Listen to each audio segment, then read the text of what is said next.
जी हाँ, सभी को नमस्कार।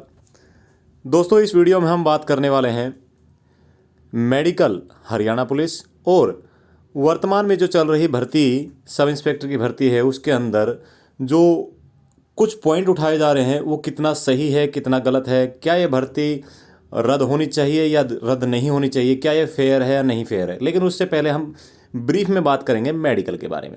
चाहे वो मेडिकल आपका हरियाणा पुलिस के सिपाही यानी कि कांस्टेबल का हो या दुर्गा शक्ति का हो या sub inspector male, sub inspector female का हो।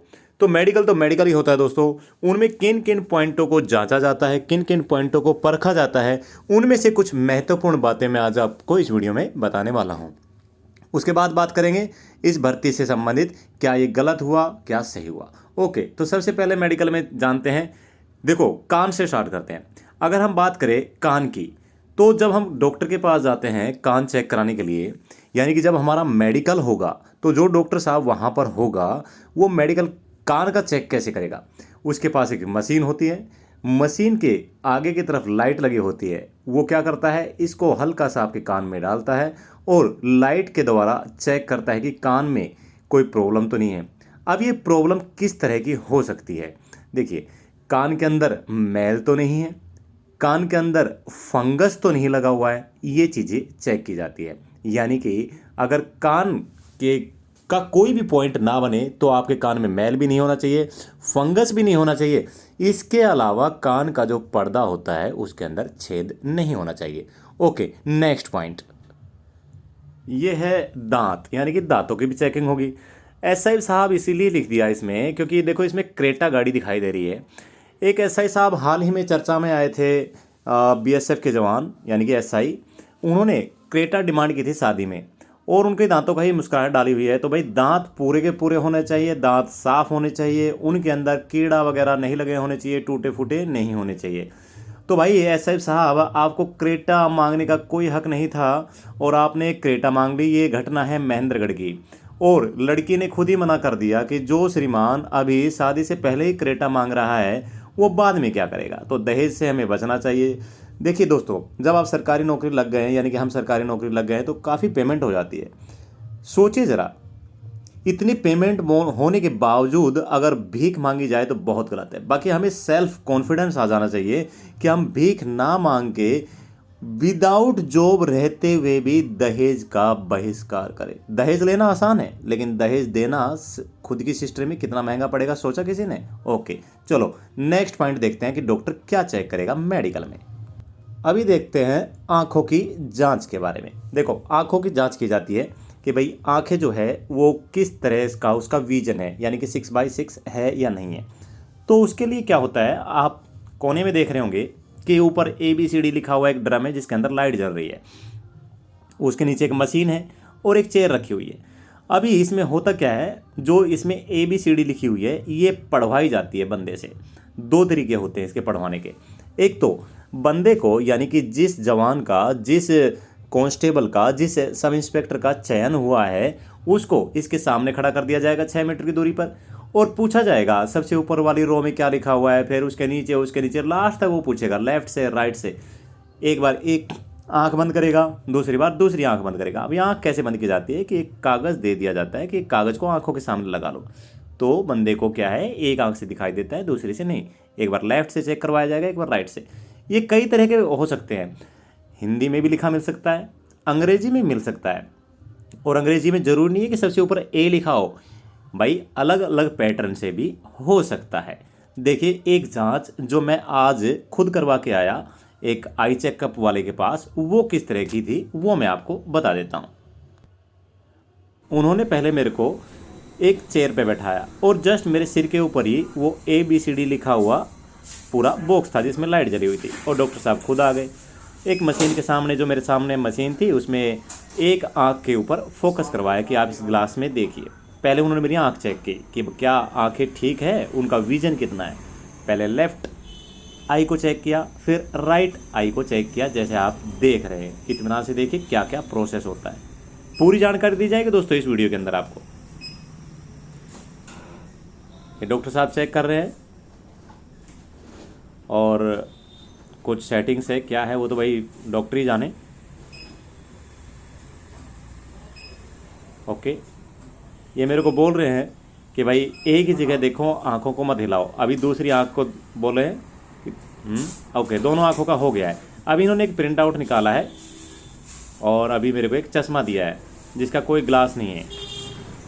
अब ये जो मेरे सर के ऊपर ABCD लिखा हुआ है, इसको पढ़ा कैसे जाएगा, क्योंकि इसके अंदर उल्टे फिगर लिखे हुए हैं और मेरे सामने 3 मीटर आगे ग्लास लगा हुआ है, मिरर जिसको शीशा बोलते हैं, और शीशे के अंदर मेरे को ये सीधे वर्ड दिखाई दे रहे हैं ABCD के, यानी कि 3 मीटर आगे है और 3 मीटर बैक, तो 6 मीटर का गैप हो गया यानी कि मेरे को देखने में। उन्होंने पहले मेरे को एक आंख से पढ़वाया, फिर दूसरी से पढ़वाया, ओके, और फिर उन्होंने बोला कि आपकी आंखें बिल्कुल ठीक ठाक है। ये पर्ची मेरे को दे दी कि आपकी आंखें 6/6 है। ओके, नेक्स्ट जानते हैं क्या चेकअप होता है। दोस्तों, चेस्ट का भी चेकअप होता है। उसके अंदर क्या है, एक्सरा किया जा सकता है चेस्ट का। डॉक्टर चाहे तो एक्सरा करा सकता है कि भाई कोई बोन्स टूटी हुई तो नहीं है, और हो सकता है गलती से मे बी लंग्स का भी एक्सरा करवा लिया जाए, क्योंकि भाई इतनी बड़ी पोस्ट यानी कि सब इंस्पेक्टर की पोस्ट के लिए अगर आप क्वालिफाई करने जा रहे हो, और क्वालिफाई होंगे दोस्तों, ये विश्वास है हमारा, तो ये चेकअप तो बनता है। ओके, नेक्स्ट जानते हैं अगला चेकअप क्या है। हाँ, टांगों का नी चेकअप होता है कि भाई जो घुटने हैं वो कितने टच होते हैं आपस से, क्योंकि इनके अंदर गैप जो है वो थोड़ा सा होना अनिवार्य है। कईयों के घुटनों के बीच में बहुत ज़्यादा गैप होता है, और कईयों के घुटने जो होते हैं दोनों पैरों के, वो बहुत ज़्यादा टच भी होते हैं। ये देखिए, ये 3 फोटो है, इसमें जो पहले वाला घुटना है वो बिल्कुल टच है यानी कि रिजेक्ट। सेकंड वाला घुटनों के बीच में थोड़ा सा गैप है, और एड़िया देखिए बिल्कुल टच है यानी कि बिल्कुल फिट। तीसरा वाला देखिए, दोनों पैरों के बीच में, एड़ियों के बीच में बहुत ज़्यादा गैप है और घुटने बहुत ज़्यादा टच है, यानी कि ये भी रिजेक्ट हो गया है। दोस्तों, इसकी जो चेकिंग है ना, बिल्कुल बारीकी से की जाती है, क्योंकि ये क्या है, ट्रेनिंग में दिक्कत देती है। ओके, नेक्स्ट देख लेते हैं। ये देखो, डॉक्टर साहब खुद देख रहे हैं एक डंडी की हेल्प से कि कितना डंडी आर पार घुटनों के बीच से जा रही है या नहीं जा रही है। एक एक कैंडिडेट को ऐसे चेक किया जाता है। इसमें आपको घबराने की बिल्कुल कोई रिक्वायरमेंट नहीं है। इतना हार्ड एंड फास्ट रूल भी नहीं होता है, और जितना आप घबराएंगे उतनी ही ज़्यादा दिक्कत होने वाली है। तो बिल्कुल नहीं घबराना है, माइंड को फ्रेश रखना है। ओके दोस्तों, नेक्स्ट चेकअप होता है हाथों का। हाथों में कोहनियों को मिलवाया जाता है। ये देख रही है, ये जो कोहनियों को यानी कि आपके दोनों जो हथेलियाँ उनको टच करवाया जाता है। फिर देखते हैं कोहनियाँ कितनी टच हो रही है, हाथों के बीच में कितना बैंड है। अगर ज़्यादा हाथ मुड़ रहे हैं यानी कि बैंड ज़्यादा है तो वो रिजेक्ट हो जाता है। आपके हाथ इतने ज़्यादा कोहनियाँ भी टच नहीं होनी चाहिए कि आगे से हाथ भी टच हो रहा है यानी कि हथेलियाँ टच हो रही है और पीछे से कोहनियाँ भी टच हो रही है, तो इसको भी थोड़ा सा आप ध्यान रखेंगे। दोस्तों, ये मोटी मोटी बातें मैंने आपको बताई है। इसके अलावा भी कई चेकअप होते हैं। ये साहब बता रहे हैं आपने कि भाई कैसे कैसे मेडिकल के दौरान आपने सावधानियां रखनी है, किन किन बातों को फॉलो करना है, घबराना नहीं है। उनको ब्रीफिंग चल रही है, तो आप लोगों ने भी इस बात को ध्यान रखना है, बिल्कुल भी घबराना नहीं है। ये तो रही बात हमारी मेडिकल की।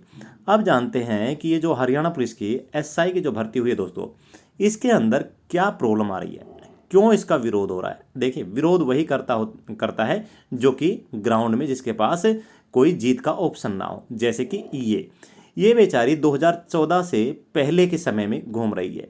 ये क्या बोल रही है, देखिए, हरियाणा में नौकरी के लिए मेरी पर्ची और खर्ची, यानी कि पैसा लो, पर्ची लो और मुझे नौकरी दे दो। ये कौन है, कोई डल है नाम है इनका, सुनीता डल ढुल, पता नहीं ऐसा कुछ है, ढुल है। हाँ, तो हम इन्हें ढुल नहीं बोलेंगे, डल बोलेंगे। डल बोले तो जो बिल्कुल निकम्मा हो, जिसका काम एक ही होता है भाई, क्या, दूसरों की बुराई कैसे की जाए।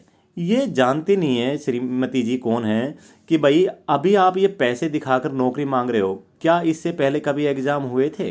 अरे कौन सी सरकार के समय में घूम रहे हो अभी आप? ये जो गवर्नमेंट वर्तमान में है, मैं विश्वास नहीं करता बीजेपी कांग्रेस किसी में नहीं, मैं विश्वास करता हूँ जो वर्तमान में नेता उस राज्य को, उस सरकार को लीड कर रहा हो। तो अभी वर्तमान में कोई खर्ची पर्ची चल नहीं रही है और ये दिखा रही है, यानी कि जानबूझ करके एक गलतफहमी पैदा करना लोगों के बीच। जिनके नंबर कम थे, जो सेलेक्ट नहीं हो पाए, जो हार गए, जिन्होंने घुटने टेक दिए, वो इनके पास पहुंच गए कि धांधली हुई है, ऐसा और वैसा। और ये भाई साहब, ये जो बहन जी है ना, ये तो एक वैसे ही रिजेक्ट कैंडिडेट है बहुत पहले की ही। ठीक है, तो दूसरों की कमियां निकालना आसान है। और एक सूरज वाला पता नहीं क्या नाम है, वो भी ऐसे ही करता रहता है। एक कमेंट दिखाता हूँ मैं आपको, ये देखिए। जो खट्टर पर उंगली उठा रहे हैं उनसे मैं कहना चाहूँगा कि वो एक बार हरियाणा के प्रत्येक गांव का सर्वे कर ले और देख लेना कि गरीब के कितने बच्चे सेलेक्ट हुए। बिल्कुल सच्ची बात है, अभी पैसे वाले नहीं लग रहे भाई, गरीब के बच्चे लग रहे हैं। और वो कितने लगे हैं जिन्हें घर में एक भी सरकारी नौकरी नहीं थी। इसलिए क्या है, तस्वीर बिल्कुल साफ हो जाएगी अपने आप। बिल्कुल सच्चे सही कमेंट किया है इस बंदे ने। पहला ऐसा नहीं होता था।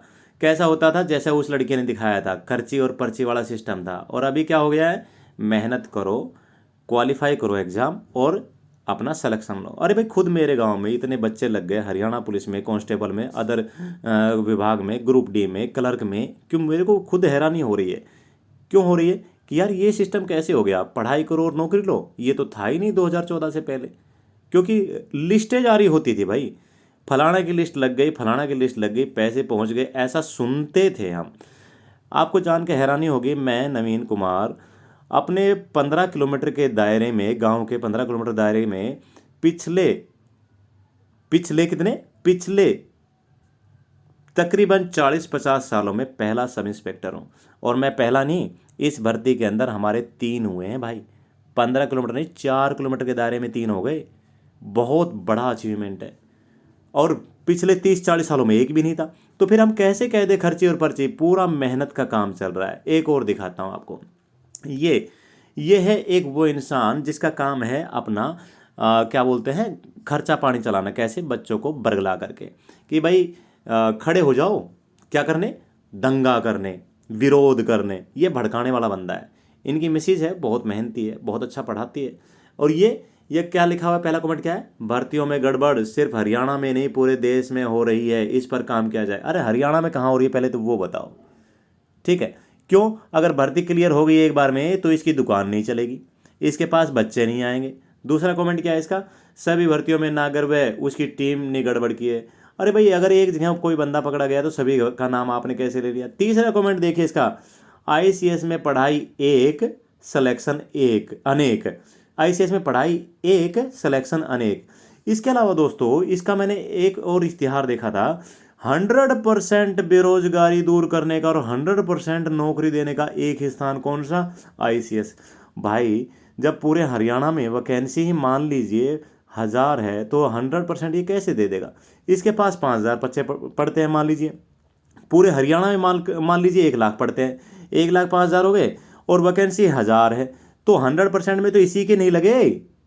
इसके पास 5000 बच्चे हैं, इसी के नहीं लगे, तो झूठा बंदा, बिल्कुल झूठा बंदा। तो भाई मैं बोलता हूँ जय वर्तमान सरकार की, निराश मत हो, सिलेक्शन हो गया है आपका, जल्दी ज्वाइनिंग होने वाली है। और डीजे बजेगा पड़ोसी के घर के सामने। किसके घर के सामने, जो सिर्फ बुराई कर सकता है, पढ़ाई नहीं करेगा। वो जेब में पैसे रख के घूम रहा था कि सिलेक्शन हो जाएगा। भूल गया भाई, ये टाइम 1966 से 2014 का नहीं है। ठीक है, ये 2014 से और 2024-30 तक का समय है। ओके, तो मेहनत करो और नौकरी लो। ठीक है, ओके, थैंक यू दोस्तों। किसी को बुरा लगा हो तो माफ़ कर देना। जय हिंद, जय भारत, वंदे मातरम।